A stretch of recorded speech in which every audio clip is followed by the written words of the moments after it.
Ein Unternehmen gründen, mitten in der Elternzeit. Ich mache was ich vorher noch nie gemacht habe. Also mit Textilien hatte ich vorher nichts zu tun. Und dann hatte ich diesen Gedanken, Mensch, in Teilzeit nähen, das wäre doch super. Eine Perspektive haben. Nach 30 Jahren ohne festen Job. Ich habe auch schon immer meinen Kindern gesagt, es wird der Tag eines Tages noch mal kommen und da gehe ich arbeiten. Die Vision? Ein familienfreundliches Start-up, in dem alle Teilzeit arbeiten und wertgeschätzt werden. Es ist nicht einfach Wirtschaftlichkeit, Sozial- und Teilzeit unter einen Hut zu kriegen, aber es ist möglich.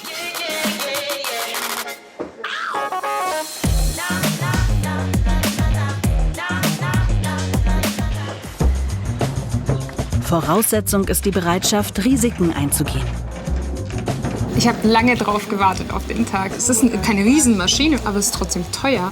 Und dann fiebert man so einem Tag schon entgegen. Und das ist nicht nur die Maschine, sondern es fängt jetzt ja auch für uns ein neues Zeitalter, möchte ich fast schon sagen, an. Friederike von Rodde ist Mutter und hat kurz vor Corona eine Textilmanufaktur gegründet. Bis dato haben wir halt für Kunden genäht. Und jetzt ist es was Neues, es ist unser eigenes Sortiment und das erste Mal, dass unsere eigenen Herz und Glück-Artikel genäht werden und ja, das ist was Besonderes. Wie stellen wir die jetzt hin? Entscheidend, wie bei jeder Nähmaschine natürlich auch, dass ich korrekt eingefädelt habe. Oben zum Fadenhebel, runter durch die Ösen durch. Ein Öse ist noch an der Nadelstange und dann mit der Ferse hebe ich den Nähfuß an, leicht draufdrücken. Ja. Ja, gebe ich wieder Gas nach vorne. Also kann man das Pedal so und so kippen? Richtig, genau. Okay. Und trete ich mit der Ferse durch, schneide es mir den Faden ab und ich kann mein Material entnehmen. Nähen können hier alle, aber die neue Industrienähmaschine ist ganz schön komplex. Ein Techniker weist die Frauen ein. Super, das ist super geworden. Ein bisschen schief. Nein, das ist schon, schau mal, wie schon richtig schön geworden. Guck mal, das ist ja jetzt das erste Mal dran gesessen. Alle im Start-up von Friederike sind Mütter und arbeiten in Teilzeit. Gerade produzieren sie mit einem Nähautomaten Täschchen für einen Frankfurter Windel- und Hygieneartikelhersteller. Nach mehreren Lockdowns wegen Corona wollen sie endlich durchstarten und ihr Sortiment erweitern. Alles aus nachhaltigen Materialien.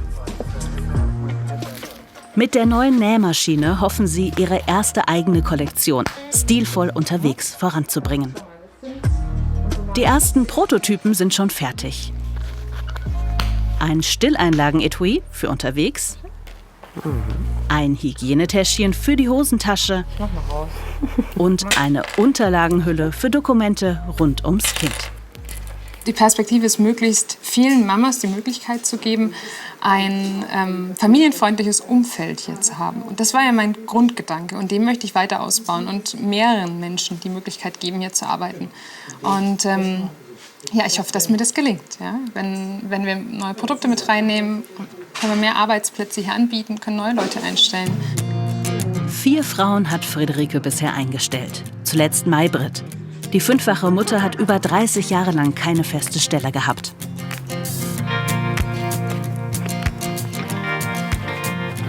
Für mich ist das momentan, als ob ich in meinem Alter noch mal eine Lehre anfange. Weil vom Hobbyschneider auf diese Maschinen, das ist schon ein Unterschied. Aber mittlerweile sehr entspannend. Im Gegensatz von zu Hause. Doch, ich komme sehr gern hierher. Barbara ist Textiltechnikerin und wollte keine Vollzeitstelle mehr, als ihre Tochter zur Welt kam. Die flexiblen Arbeitszeiten hier gefallen ihr. Für mich ist es im Moment ganz gut, um 8 Uhr schon hier zu sein, weil das Kind ist schon um 8 Uhr im Kindergarten. Und dann kann ich halt auch ein bisschen früher gehen, um 1 Uhr und bin dann halt auch schön mittags dann zu Hause fürs Kind. Elvira und Almira sind Zwillingsschwestern und kommen aus Serbien. Beide haben dort eine Ausbildung zur Näherin gemacht, aber in Deutschland nie in diesem Beruf gearbeitet. So besser hier jetzt in Arbeiten. Waren die früher so wie die Reinigungskraft arbeiten, aber jetzt sind die das so richtig besser. Ich habe schon 3 Kinder, 3 Mädchen. In meiner Heimat, ich habe die 3 Jahre die Ausbildung machen. Aber ich habe später keine Chance Weiterarbeit. Die Arbeit habe ich gerne Arbeit. Ich liebe die Arbeit. Friederike war im Marketing eines großen Unternehmens tätig, bis sie Mutter wurde und die Idee eines Start-ups entstand. Jeder, der hierher kommt, soll auch das Gefühl haben, dass er gebraucht wird. Und wenn ich 10 Minuten zu spät komme, dann möchte ich, dass die anderen sich Sorgen machen am besten. Wo bleibt sie? Ja? Das finde ich wichtig. Ja? Das hat für mich ganz viel mit Wertschätzung zu tun. Leute weiterzuentwickeln, das ist das nächste Thema, ist mir auch wichtig. Doch ein Selbstläufer ist ihr Start-up nicht, erst recht nicht in Pandemiezeiten. Die Manufaktur wird Friederike nur halten können, wenn sie jetzt auch Großaufträge ins Haus holen kann. In Babenhausen will sie sich bei der Firma Lessig vorstellen, die Mode, Textilien und Accessoires vor allem für die junge Familie produziert. Bisher hat Friederike die Chefin und deren Produktdesignerin nur über Skype oder Teams gesehen. Das ist spannend. Ich hab kurz geschlafen. Aber gut. Wenn einem was wichtig ist, ist man angespannt. Das ist halt so. Aber ich freue mich jetzt. Zuerst zeigt ihr Claudia Lessig den Showroom. Jetzt sind wir in unserem Showroom. Das ist halt praktisch, da können wir wirklich alles mal zeigen. Soll ich dich ein bisschen rumführen? Ja, gerne. Ja? Gerne. Hier haben wir halt so ein Stück weit die Muslin-Kollektion, alles aus Bio-Baumwolle hergestellt. Seit wann habt ihr das? Das machen wir jetzt so ungefähr seit 3 Jahren. Ja, was ganz besonders ist, ist zum Beispiel auch diese Kollektion aus Wolle und Eri-Seite.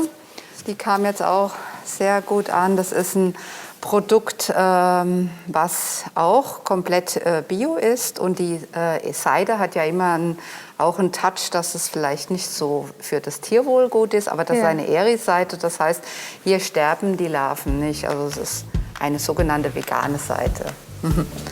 Ach, das ist ja hübsch.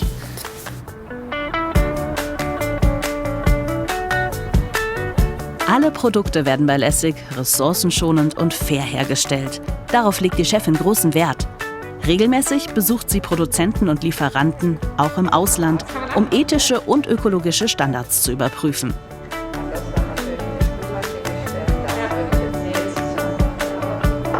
Angefangen hatte alles mit einer Wickeltasche, die wie ein Rucksack aussah. Das ist auch alles recycelt, hat halt innen drin das, was man so als Wickeltasche braucht. Eine Wickelmatte, ein Fläschchen, Wärmer für Gläschen. Man kann aber alles raustun und das ganz normal als Tasche benutzen. Viele benutzen das auch als Sitzkissen. Ja. Ich glaube, hier sitzen wir weit genug entfernt, da können wir die Maske absitzen. Sehr gerne. Ja. In den 90er Jahren hatte Claudia Lessig begonnen, eine eigene Marke aufzubauen. Wie Friederike war sie Mutter von 2 kleinen Kindern. Sie wollte beruflich etwas bewegen. Aber das war schwierig damals an ihrem Arbeitsplatz. Heute beschäftigt sie in ihrer Firma viele Mütter in Teilzeit, auch in Führungspositionen. Also ich denke, das Wichtigste ist, dass man als Unternehmen flexibel ist. Wir haben keine starren Arbeitszeitmodelle, sondern wir bieten ganz flexible Möglichkeiten. Also wir haben so viele Modelle, so viele Mitarbeiter wir haben.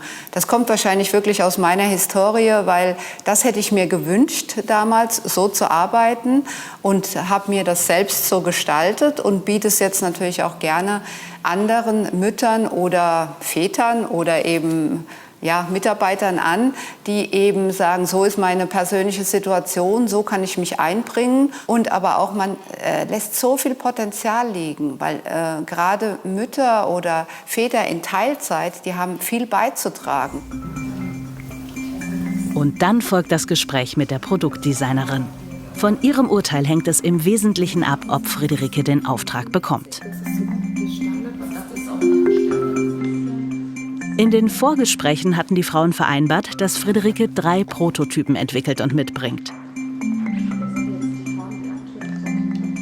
Sehr genau inspiziert Alexandra Hopf die Verarbeitung der Wickeltasche, die Materialien und das Design. War ein sehr guter Termin. Ein sehr guter Termin, ist ein sehr sympathisches Unternehmen. Ich fand es schön, sie mal persönlich zu sehen und die Prototypen kamen sehr gut an. Also ich bin echt total zufrieden. Bauchgefühl? Gut. Sehr gut.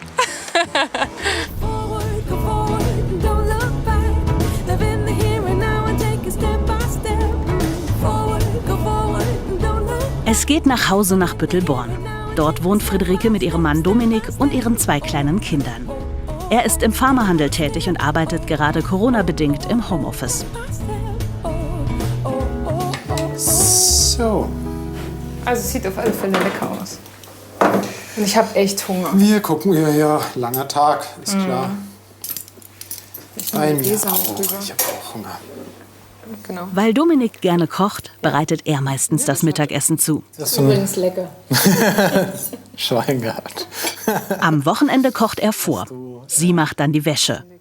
Ohne Arbeitsteilung und Hilfe kämen sie nicht klar. Viel Organisation, viel Improvisation und viel Großeltern tatsächlich auch. Also ich glaube, ohne Oma und Opa und tatsächlich Familie würde es gar nicht gehen. Ja, Corona macht es halt noch mehr. Corona macht es auch noch mal schwieriger. Hallo, Oma. Hallo. Hast du gar keine Jacke an? Hast du eine Jacke ausgezogen, Schnecke? Weil gerade Kita und Kindergarten wegen Corona geschlossen sind, haben Friederikes Schwiegereltern die Kinder übernommen. Sie wohnen im Nachbarort. Im Tiergarten warst du. Das ist so. Na, nicht schlecht. Und war schön? Man muss auch viel Geduld haben, ja. Verständnis füreinander und es ist halt viel auch abends. Ja, also abends einkaufen. Nachmittags will ich halt nicht einkaufen. Ich will nicht die Kinder in den Supermarkt mitschleifen und so. Es ist nicht nur wegen Corona, sondern ich möchte, dass die einen schönen Nachmittag haben und dass wir dann zusammen sind. Wenn die Kinder da sind, dann legst du einen Schalter um. Dann ist plötzlich alles, was vorher war, oh, das musst du noch bestellen und hast du an das gedacht und das fehlt noch und den Kunden musst du noch anrufen, das ist plötzlich weg. Ja, und ich gehe dann auch tatsächlich nicht ans Telefon. Nachmittags ist Kinderzeit. Kinder sind wichtig und alles andere ist unwichtig. In Teilzeit arbeiten ist für Friederike ideal. Sie sei jetzt super produktiv. Viel mehr Arbeitgeber sollten diese Chance erkennen, meint sie. Hast ein Studium und bist ambitioniert und hast Energie. Und ja, du hast dann Kinder, aber das ist doch deswegen nicht das Ende in einer beruflichen Karriere. Ja? Beim ersten Kind ging sie nach einem Jahr Elternzeit zurück und arbeitete in Teilzeit. Doch sie merkte, am Arbeitsplatz wurde sie jetzt anders wahrgenommen. Da fängt es ja schon an, dass manche Arbeitgeber das gar nicht akzeptieren, wenn du sagst, ich will jetzt 20 Stunden oder 25 Stunden arbeiten. Jetzt hatte ich das Glück, ich bin in einem Umfeld gewesen, wo gesagt habe, wie viele Stunden kannst du denn und wann kannst du anfangen, wann kannst du aufhören. Das ist ja alles schon sehr, sehr familienfreundlich. Aber es ist halt, wenn du so ein Typ bist, du willst Verantwortung und du bist so ein Machertyp und du willst dich entwickeln, das ist halt dann schon schwierig. Gibt man jemanden, der um 12 Uhr zur Tür rausgeht, in einen Job, wo er Leute leiten muss? Was ist, wenn da jetzt nachmittags irgendwas ist? Dann ist die Person ja nicht da. Ich war dann so die Mami in Teilzeit. Sie beschloss, sich selbstständig zu machen. Aber warum ausgerechnet mit einer Nähmanufaktur? Vorne, dann nehmen Sie nach vorne. Dann gehen wir runter. Runter vom Pedal. Ich hatte vorher nie was mit Handarbeiten oder so am Hut. Und ja, über das Café Mama eigentlich fing das Ganze an. Das Café Mama habe ich gegründet in meiner ersten Elternzeit. Da war ich komplett alleine, kannte niemanden. Unter anderem meldete sich eine Frau aus einem Atelier hier bei mir im Ort. Und die wollte mit uns nähen. 12 Mamas in 1,5 Stunden, jeder ein Halstuch genäht. Und es war krumm und schief, aber es sah einfach nett aus und es hat total Spaß gemacht. Und so bin ich letztlich zum Nähen gekommen. Und dann lag ich irgendwann Sonntag früh um 6 Uhr im Bett und habe mir gedacht, Nähen in Teilzeit, das wäre eine coole Sache. Ein Unternehmen, in dem Mütter in Teilzeit arbeiten und alle wertgeschätzt werden, das wurde zur Kernidee ihres Startups. Und sie begann nach Materialien zu forschen, die möglichst nicht die Umwelt belasten. Das ist ein Waschpapier, also umgangssprachlich veganes Leder. So, ich nehme jetzt einfach mal einen Bogen raus, dann kann man sich den auch besser angucken. Das Waschpapier selber ist ein Zellulose-Latex-Gemisch. Das Zellulose kommt aus nachhaltiger Forstwirtschaft. Ich finde das Material klasse und es kommt halt auch aus Deutschland. Und was ich ganz besonders gerne mache, ich gucke mir halt gerne an, was kommt aus Deutschland und was sind so Innovationen. Ja, ich finde, wir müssen nicht immer importieren. Also die Taschen, wenn du die aufklappst und du guckst sie dir an, ist immer ein Teil davon ist das Waschpapier. Was wir noch einsetzen, mein Lieblingsmaterial. Das ist unser Filz. Auch das ist eine deutsche Innovation. Und jetzt haben wir aber nach einem nicht tierischen Ursprung gesucht. Also im Prinzip nach einem nachhaltigen Filz, der vegan ist. Das ist auch eine Holzfaser aus nachhaltiger Forstwirtschaft. Und wie wirbt der Hersteller damit? Das kann das Baby sogar essen. So wurde es mir gesagt. Und es ist komplett biologisch abbaubar. Auch die Kurzwaren größtenteils in Deutschland produziert. Statt aus Kunststoff ist das Garn aus Lyocell, einer robusten Pflanzenfaser. Und die Kordeln, entwickelt von einem Berliner Start-up, aus Naturkautschuk und Bio-Baumwolle. Das ist ein Baumwollvlies. Und warum jetzt Bio-Baumwolle? Das hat den Hintergrund, Bio-Baumwolle wird nicht in Monokulturen angepflanzt. Das heißt, es laugt den Boden nicht so aus. Es braucht weniger Wasser im Anbau als die konventionelle Baumwolle. Und bei dem ganzen Thema Düngen wird auf biologische Dünger gesetzt. Das heißt, du hast keine giftigen Substanzen am Schluss in dieser Baumwolle mehr drin. Es hat eine ganz tolle Struktur. Es ist ganz weich. Fasst sich klasse an. Und das kann man super verwenden, wenn man etwas füttern möchte. In der Mitte hat er manchmal, der ist nicht so schlimm. Maybrit Päger ist vor einem halben Jahr dazugekommen. Sie und ihr Mann waren arbeitslos. Wegen gesundheitlicher Probleme wollte sie Erwerbsunfähigkeitsrente beantragen. Dann erfuhr sie über das Jobcenter, das Friederike Mitarbeiterinnen suchte. Weil sie das Arbeitsleben lange nicht mehr kannte, begann sie mit einem Praktikum. Ich muss mich ja in das Ganze überhaupt erst mal wieder reinarbeiten. Meine soziale Struktur, mein Leitfaden, der war ja auf einmal ganz anders. Und Friederike lässt sich auch auf einiges ein, was für sie Neuland war. So mit Arbeitsamt, Jobcenter und so weiter. Ich glaube, es gibt manchmal kaum Menschen, die im normalen Berufsleben stehen, die sich vorstellen können, wie schlecht es jemandem gehen kann, wenn er von diesem Hartz IV abhängig ist. Ganz am Anfang, vielleicht nach 2 oder 3 Wochen, da hat sie zu uns einen Satz gesagt, und der ist mir so in Erinnerung geblieben. Es ist so schön, wieder Teil der Mittelschicht zu sein. Ne? Und hatte Tränen in den Augen. Und das ist, da habe ich gewusst, das, was du machst, ist gut. Ja? Und wir haben viele Gespräche geführt bisher. Und mit jedem Gespräch ist sie ein Stückchen weitergekommen. Und das ist ergreifend, ne? Aber es ist so schön zu sehen, wie sie sich entwickelt. Wir erleben die Höhen und die Tiefen mit, aber die Höhen werden immer mehr. Und ich hoffe auch irgendwann, dass wir es schaffen, einfach mal wieder ganz allein auf die Füße zu stehen, um keine 400-500 Euro vom Jobcenter noch zu kriegen. Jetzt fährt sie täglich zur Arbeit.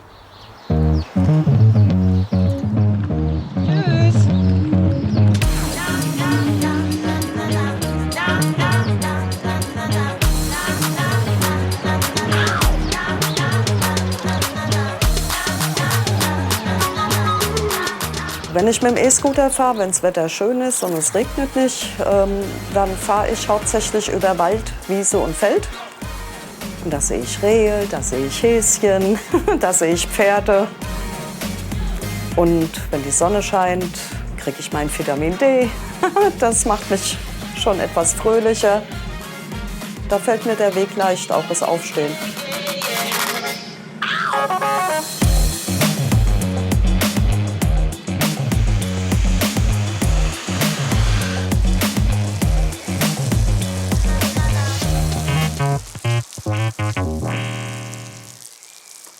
Mein Rucksack war ziemlich zerschlissen, den ich am Anfang hatte. Und im ersten Monat habe ich mir einen neuen Rucksack gekauft, den bunten. Und da habe ich mir gesagt, das habe ich mir erarbeitet. Das ist jetzt nicht einfach nur Hartz-IV-Geld. Ich war richtig stolz auf mich. Maybrit wohnt mit ihrem Mann und ihren 3 Söhnen zusammen. Die Töchter sind ausgezogen. Ich habe ein bisschen mehr Stress, wenn ich nach Hause komme. Weil jetzt bin ich ja vormittags nicht da, wo ich schon irgendwo was arbeiten könnte. Der Haushalt bleibt sich der gleiche.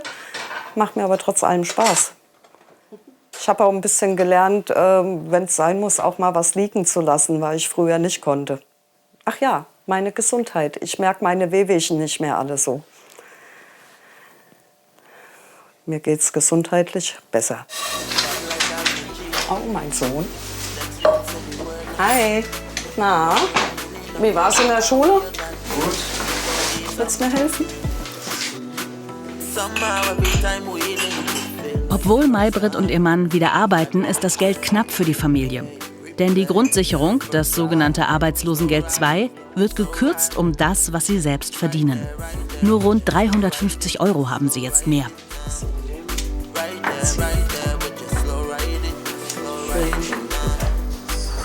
Auch der Papierkram hat zugenommen. Maybrit muss viele Anträge stellen, um Zuschüsse zu erhalten.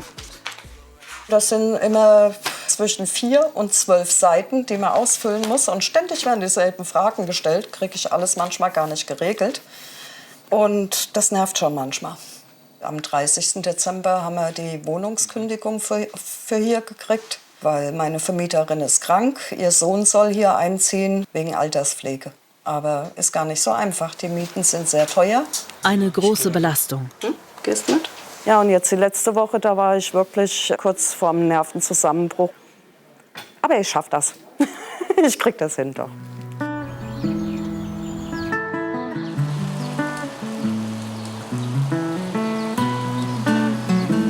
Als Standort für ihr Start-up hat Friederike den Weiterstadtpark bei Darmstadt gefunden. Seit Jan Wieland den Gewerbepark übernommen hat, sind über 90% der Büroräume und Lagerflächen vermietet. Viele an junge Start-ups. Das, was da gerade umgebaut wird, das wird das Restaurant. Genau, also hier wird komplett aufgemacht werden. Gerade entsteht ein Restaurant mit Frühstück und Mittagstisch. Praktisch für die rund 750 Menschen, die hier arbeiten. Auch eine Abendgastronomie ist geplant. Ganz neu ist der städtische Kindergarten mit Kita, der bald eröffnet werden soll. Vorher war das eine Lagerhalle, komplett leer mit gar nichts drin. Die haben wir den kompletten Ausbau gemacht, der Kita. Jetzt zeige ich dir mal das Badezimmer. Das ist wirklich eine witzige Sache. Da geht's hier rein. Und wenn man sich die anguckt, schau mal hier. Das ist schon lustig. Ist süß. Ne? Wie bei den 7 Zwergen die ist sind das schon hier. lustig, ne? Genau. Da lernt man schon von früh auf. Genau. Und jetzt würde ich dir drüben. Friederikes Unternehmenskonzept kam bei Jan Wieland sofort an. Das wäre dann hier. Ich fand ihn von Anfang an sympathisch. Und ich finde es halt schön, hier ist so eine Start-up-Kultur. Viele kleinere Unternehmen, die halt anfangen, ja, die jetzt die auch am Anfang so ein bisschen Unterstützung brauchen. Und genau deswegen sind wir hier. Der Jan wollte von Anfang an uns gerne hier haben und hat es halt mit unterstützt und ist mir in so vielen Punkten da entgegengekommen. Es passt halt einfach super. Ja, fühlen uns sehr wohl hier. Ja, grundsätzlich machen wir das komplett anders. Es gibt ja so einen bekannten Spruch, wie man in den Wald reinruft, so schallt es wieder raus. Und das hat einen gewissen Grad Wahrheit dabei, ja. Also ich glaube tatsächlich, dass es hier anders ist. Also du kommst in der Früh zur Tür rein und das stellt ja manchmal ein Frühstück hin. Das finde ich einfach nett. Ja, wo hast du denn das? Was ich persönlich super finde, ist, wenn ich halt, es geht um eine Kleinigkeit, ja, irgendwas ist kaputt gegangen, das Fenster geht nicht zu, was auch immer, ja, irgendwas ist hier immer. Und du gehst runter und du machst kurz die Tür auf, streckst deinen Kopf zur Tür rein und sagst, Jan, das Fenster klemmt. Und dann wird es halt gemacht. Genau, komplett. Ich versuche auch nebenbei noch die Mieter untereinander zu vernetzen. Wir haben eine Autowerkstatt, wir haben eine Physiotherapie, eine Zahnarztpraxis, einen Veranstaltungstechniker. Das sind alles Bereiche, die lokal hier sich gegenseitig unterstützen können. Und dadurch hat man eine Situation, die für alle viel Wert schafft und auch sympathisch ist und man sich gegenseitig hilft und so eine große Familie entsteht dadurch. Also ich hoffe, dass wir wachsen werden. Und, ja, und wenn das so aufgeht, wie ich mir das vorstelle, dann werden wir sicherlich die eine oder andere Mama haben mit einem kleinen Kind, die dann sagt, hier, ich bräuchte einen Kindergartenplatz. Mittagspause bei Lea. So. Hi. Hi. Hi, Lea. An 2 Tagen gibt es auf dem Gelände Leas Jumbo African Dishes. Kichererbsen, Kokos und Linsen. Lea Mugure Dittmann kocht Gerichte aus ihrem Heimatland Kenia. Früher hat sie als Fremdsprachenkorrespondentin gearbeitet und nebenbei ihr Imbiss- und Catering-Geschäft aufgebaut. Heute lebt sie davon. Zweimal die Woche kann man eine trockene nehmen, gell? Ihr früherer Chef gab ihr den Tipp, beim Gewerbepark anzufragen. So habe ich Jan kennengelernt. Der meinte, ja, Lea, komm, ich gebe dir Strom, Platz, Wasser. Probier es aus. Und ich glaube, jetzt bleiben wir doch hier. Ja, und Hier haben wir Parkplätze, die Leute finden uns, da kommen auch ganz viele Leute. Wir haben sehr viele Stammkunden, nicht nur Leute, die hier arbeiten, sondern aus weiter Stadt auch. Von dieser Seite, da kommen auch neue Mieter jeden Tag, glaube ich, und die kommen auch zu uns. Heute war eine heute und sagte, hier bleibe ich auch. Ja, der war zum ersten Mal da und der ist sehr happy. Der ist extra zurückgekommen und hat mir noch 2 Euro Kaffeegeld gegeben, weil das Essen so gut geschmeckt hat. Leas Imbiss ist zum Treffpunkt geworden. Hallo Herr Barucu. Danke. Danke. Hier sind wir gut aufgehoben. African Feeling.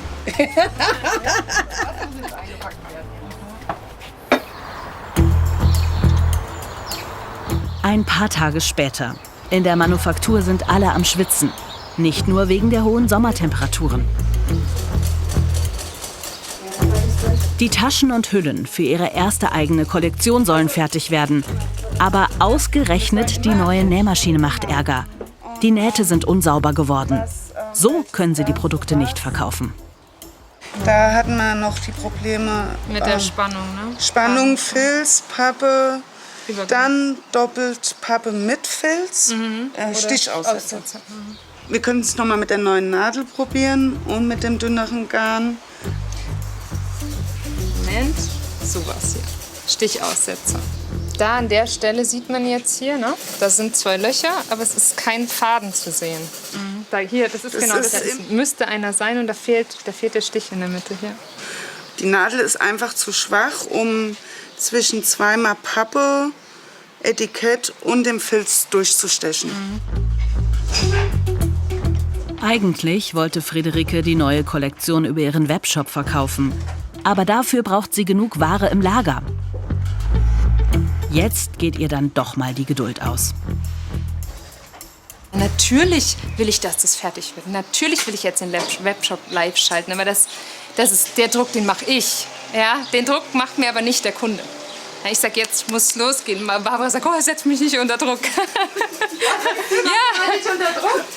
Die 2, ja, die haben mich letzte Woche schwer hier unter Druck gesetzt, ja. Damit sie ihren Webshop ja eröffnen können. Ja. Stimmt das mal drin? Ja. Corona bereitet zusätzlichen Druck. Im Frühjahr war es schwierig, auch Fasern zu bekommen, die man jetzt zum Beispiel für so einen Filz als Grundmaterial braucht. Bei der Bio-Baumwolle ist es momentan so, dass die halt preislich enorm angestiegen ist. Aber der Weltmarktpreis von der Bio-Baumwolle so angestiegen ist. Und dadurch halt auch die Verfügbarkeit von den Materialien nicht so da ist. Der Teufel steckt im Detail. Almira versucht es mit einer anderen Nadel und auch einem anderen Garn. Das sieht schon viel besser aus. Das ist mein erstes Produkt. Friederike kann ich mitnehmen nach Hause. immer so erste Produkte nach Hause nehmen. Am Nachmittag empfängt Friederike eine Bewerberin. Sie braucht dringend Leute für die Produktion, denn inzwischen hat sie mehrere Projekte im Auge. Von der Firma Lessig hat sie noch nichts gehört, aber ein anderer Großauftrag könnte klappen. Du kannst halt nicht das Suchen anfangen, wenn du den Auftrag schon angenommen hast, sondern du musst ja Leute ausbilden, du musst erst mal gucken, für wen passt das überhaupt. Es muss ja alles auch auf die Person passen, das dauert und deswegen schaue ich jetzt aktuell schon nach neuen Leuten. Samreen Ahmed hatte sich schon mal vorgestellt. Da stand Friederikes Start-up noch ganz am Anfang. Die beiden waren sich gleich sympathisch. Ja, das ist vollkommen, also das geht ja auch nicht anders, wenn man Kinder hat. Ich sehe es auch so. Ja. Also wenn du Vollzeit arbeitest, dann habe ich überhaupt keine Zeit mehr für meine Kinder. Samreen kann nähen und müsste in die Industriemaschinen eingelernt werden. Aber bei Friederikes Entscheidung sind Fachkenntnisse nicht allein ausschlaggebend. Ich halte nichts von Assessments, ich halte nichts von Leute unter Druck setzen und so weiter, sondern bei mir ist ganz, ganz viel Bauchentscheidung mit dabei. Ich möchte ja Menschen bei mir haben, die vom Wesen her passen. Ich will ein harmonisches Team haben und danach suche ich die Leute aus. Ja, auf alle Fälle. Am Abend bittet Friederike ihren Mann Dominik, über ihre Stellenausschreibung zu schauen. Aber es gibt auch noch drumherum. Er unterstützt sie, wenn es Probleme am Computer gibt oder eine Nähmaschine kaputt ist. Aber auch bei wichtigen Entscheidungen. Mit Ruhe und der nötigen Distanz. Es gibt halt auch Situationen, wo du nicht mehr weiter weißt oder so, ja, und dir denkst, warum habe ich das jetzt gemacht und ach, ich schmeiße alles hin. Das hat man immer mal wieder, gerade so eine Anfangsphase. Und da brauchst du jemanden, der dann dich da in dem Loch da unten sucht, dir die Hand reicht und dich rauszieht. Und das ist er halt. Ja, deswegen sage ich immer, er ist mein Tutor und mein Coach, weil er so dieses Gleichgewicht reinbringt, das ich nicht habe. Fehlt da irgendwas? Sie kennen sich aus dem BWL-Studium in Nürnberg. Nach Hessen kamen sie wegen der Arbeit. Dominik findet es gut, dass Friederike sich selbstständig gemacht hat. Du bist ohnehin so ein umtriebiger Typ und wenn du was verändern willst, willst du das. Und das muss man schon sagen, das ist ja deine große Stärke und ich glaube, das brauchst du als Selbstständiger zwangsweise. Du brauchst eine gewisse Hartnäckigkeit und die hast du definitiv. Ja? Und das ist Fluch und Segen zugleich, muss man auch ganz ehrlich sagen. In dem Fall ist es Segen, im Privaten ist es manchmal Fluch. Aufgefüllt hast. Ja. Ah ja, für meinen Kaffee reicht. Ich finde, Stillstand ist so ziemlich das Schlimmste, was man haben kann. Man muss sich weiterentwickeln, dann macht das Leben auch einfach viel mehr Spaß, wie wenn man auf der Stelle tritt. Und genau das möchte ich halt auch jedem vermitteln, der bei mir arbeitet. Ja, okay, der ist noch nicht freigeschaltet, musste anders. Maybrit wird fit gemacht für den Webshop. Bestellungen annehmen, Rechnungen bearbeiten, Lieferungen rausschicken. Einfach rüberschieben. Ab jetzt wird sich Maybrit um den Webshop kümmern. Bisher war sie vor allem für die Endkontrolle und das Verpacken für Großkunden zuständig. Auch die neue Nähmaschine soll sie bald kennenlernen. Ansonsten bist du auch bezahlt. Es werden ja auch jetzt noch andere Stellen hoffentlich kommen. Das heißt, dann reden wir von Thema Einkauf, dann reden wir von der Buchhaltung und so weiter. Und überall da kannst du die Leute ja auch weiterbilden. Ich hoffe aber auch, dass wir mal näher, also Männer mit dazu holen. Weil nur Frauen ist ja auch, nur Hühnerhaufen ist auch anstrengend. Also die Mischung macht's, denke ich. Jetzt wollen sie noch ausprobieren, wie sie für ihre Privatkunden packen. So, jetzt haben wir die 2 Lieferscheine fertig. Die sind ausgedruckt. Machen wir so. Genau. Alles soll perfekt aussehen. Ich glaube auch da draußen. Kannst du auch machen. Und schon passt was nicht. Nee, das ist zu schmal. Nee. Ganz schöner Aufwand. Ja, das ist doch wichtig. Das gehört dazu. Ich möchte doch auch ein Paket bekommen, mich darüber freuen. Ja. Also das finde ich total wichtig. Deswegen, klar, also wenn jetzt die nächste Bestellung reinkommt, dann wird da nicht so gedoktert. Ich glaube, das wirst du machen müssen. Ja. Zum Schluss noch die persönliche Unterschrift von Maybrit. Ja, das schaut doch hübsch aus. Ja, fühlt sich gut an. Ist verpackt. Sah auch fürs erste Mal ganz nett aus, oder? Ja, sehr schön geworden. Ich habe dir immer gesagt, du brauchst einen Webshop. Das stimmt. Ich wollte ursprünglich, das stimmt, ich wollte keine Aufsätze, das ist richtig. Ja. Ich habe selten jemanden erlebt, der so versiert ist mit dem ganzen Thema Webshop. Hätte ich ihr gar nicht so zugetraut, bin ich aber richtig begeistert. Wir entwickeln uns. Ja. Ja. Das ist halt der erste Schritt von einer langen Reise, ne? Es geht weiter. Es geht weiter, genau.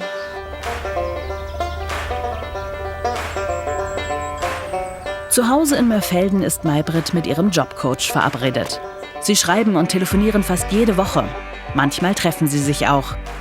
Andrea Korn ist Beraterin beim Jobcenter Groß-Gerau und begleitet Langzeitarbeitslose beim Wiedereinstieg in den Beruf. Das ist mir wichtig, dass sie eben qualifiziert werden, ja? Und dass sie das Gefühl haben, sie sind wirklich vollwertige Mitarbeiterin im Betrieb. Und das können sie nur wenn sie lernen, mit dieser Industrienähmaschine auch umzugehen. Ne? Arbeitgeber erhalten eine großzügige Förderung, wenn sie Langzeitarbeitslose langsam integrieren. Das hat der Gesetzgeber 2018 so festgelegt. Friederikes Stellenangebot war noch nicht besetzt, als Maybrit gerade beim Jobcenter anrief. Und die Frau Peger erzählt dann halt so, wie kreativ sie ist und dass sie näht. Und ich glaube, fing das doch schon auch mit der Maske, Häkeln und so ein Zeug? Ich habe die Masken vorher gehäkelt und dann die Aladdin-Hosen genäht, wo wir telefoniert haben. Und da sind wir irgendwie auf Herz und Glück gekommen. Und da habe ich gesagt, wie sie Nähe, ich suche jemanden, der Nähe kann. Und dann habe ich ihr die Stelle vorgeschlagen. Aber entflammt, kann ich sagen. Entflammt ist sie. Und dabei wollte Maybrit anfangs gar nichts mit Andrea Korn zu tun haben, weil sie viele schlechte Erfahrungen mit Ämtern gemacht hatte. Ihre Hilflosigkeit und manchmal auch Verzweiflung drückte sie dann auch in ihren E-Mails aus. Das war halt mit ganz viel, ist wie überall und blickt überhaupt nicht durch und halt so konfuses Zeug, das nicht unbedingt zielführend war. Ich kann das verstehen, gegen so Behörden immer zu kämpfen, dass einen das hilflos und wütend macht. Ja? Aber die schreibt so liebenswürdige Mails mittlerweile. Ich kann es manchmal überhaupt nicht fassen. Ich glaube, das liegt daran, dass die Frau Päger jetzt ein Ziel vor Augen hat und nicht mehr so hilflos um sich schlägt, sondern da ist ein Ziel, da will ich hin. Ziele hatte ich im Prinzip schon immer. Aber ich hatte es ziemlich schwer, über die Jahrzehnte die zu erreichen, weil ich eigentlich schon von vornherein aggressiv war, geladen. Weil ich hatte immer Angst, dass gleich jeder wieder was Böses irgendwie von mir will oder mir was nehmen will oder sonst irgendwie was.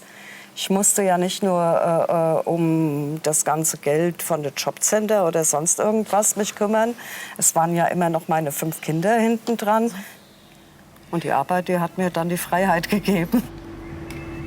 Jetzt hatten Sie da aber noch eine Frage zu dieser Berechnung. Warten Sie mal. Hier. Als Jobcoach vermittelt Andrea Korn auch zwischen ArbeitgeberInnen und ArbeitnehmerInnen. Denn der Übergang von Hartz IV zurück ins Berufsleben ist kein leichter Weg. Für beide Seiten. Wie kann ich denn einem Menschen Wertschätzung zeigen? Das ist das Wichtigste. Zu etwas Nutze zu sein oder zu sagen, ich bin jetzt kein Harzer mehr, ja? Sondern ich verdiene mein eigenes Geld. Das ist, glaube ich, die größte Motivation. Jetzt wollen wir mal reingucken. Ich habe mal vorhin schon eins rausgefischt. Ich nehme das mit. Ich muss immer weiter lernen. Okay.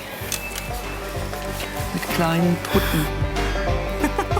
Da müssen wir echt noch ein bisschen dran arbeiten.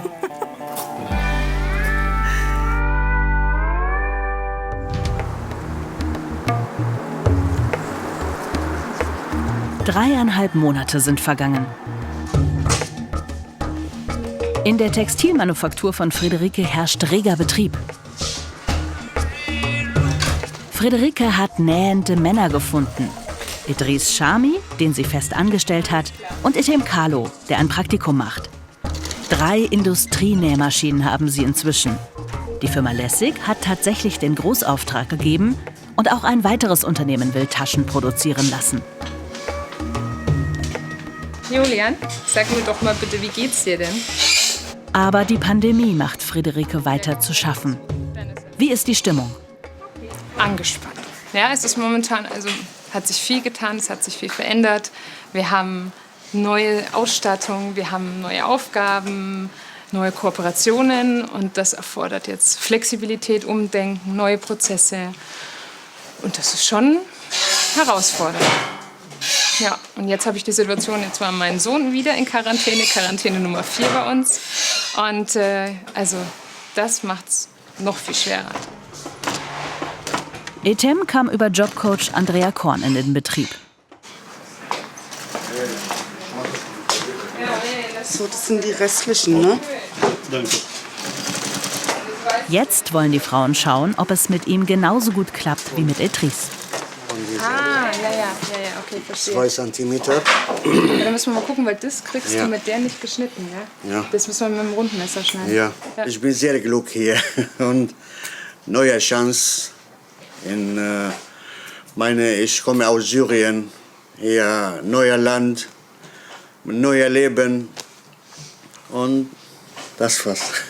Das hat halt einfach auch menschlich gepasst, ne? Das bringst die fachliche Expertise mit. Er hat halt lange dort auch in dem Bereich gearbeitet, in einem großen Textilunternehmen hast du gearbeitet, ne? Ich habe Erfahrung 30 Jahre. Also ich habe tatsächlich nach deiner Bewerbung auch noch weitere Bewerbungen von Syrern bekommen und auch von Frauen jetzt. Und habe mich dann gefragt, warum kriege ich jetzt gerade so viele Bewerbungen? Klar, wir haben den Syrienkrieg und deswegen auch viele Flüchtlinge aus Syrien. Aber warum können die denn alle nähen? Und ich habe wirklich tatsächlich noch nie irgendwo gelesen, Made in Syrien. Oder irgendwie so, also ja, kenne ich nicht. Und dann habe ich nachgelesen und ich habe gelesen, dass die Lebensmittelindustrie in Syrien sehr stark ist und danach aber direkt die Textilindustrie kommt. Und das erklärt natürlich, warum so viele Menschen, die jetzt zu uns ins Land kommen, nähen können. Wir haben hier mit dem Etem auch ähnliche Situation, auch Familienpapa, ne? Du hast ja auch Kinder, also das passt halt auch total. Ich wollte ja immer Papas haben, nur in Deutschland näht halt kein Papa. Und jetzt haben wir einen syrischen Papa, wie super, ja. 3 Artikel hat die Firma Lessig bestellt. Eine Erste-Hilfe-Tasche, eine Unterlagenhülle für Dokumente vom Kind und eine Wickeltasche für unterwegs.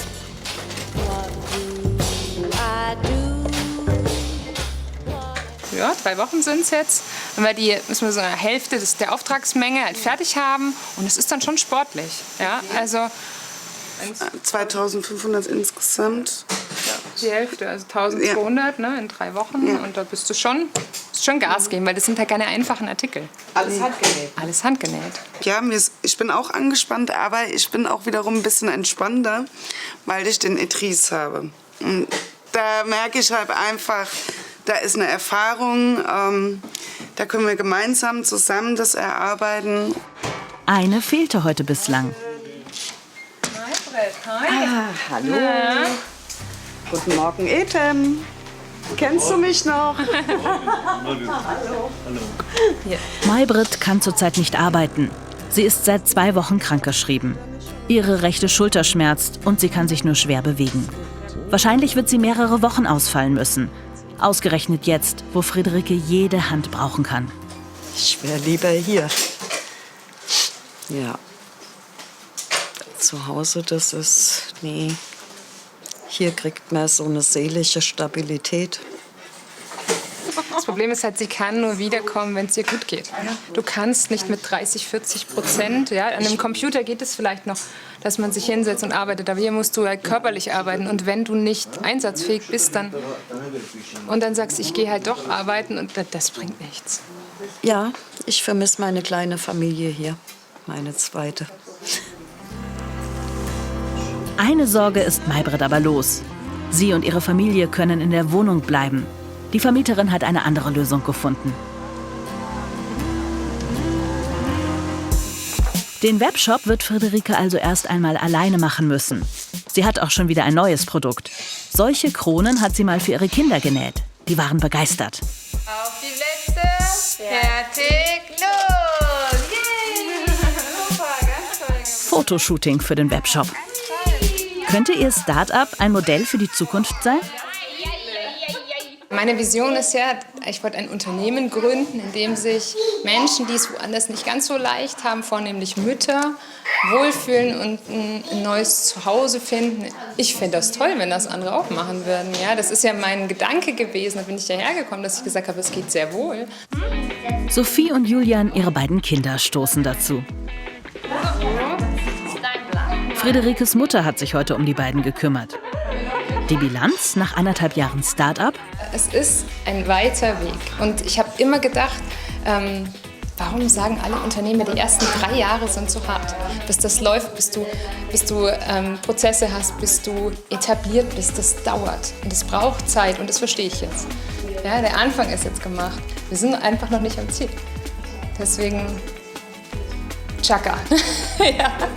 Mit ihrer Energie und der Unterstützung ihrer Familie stehen die Chancen gut, dass sie ihr Ziel erreicht.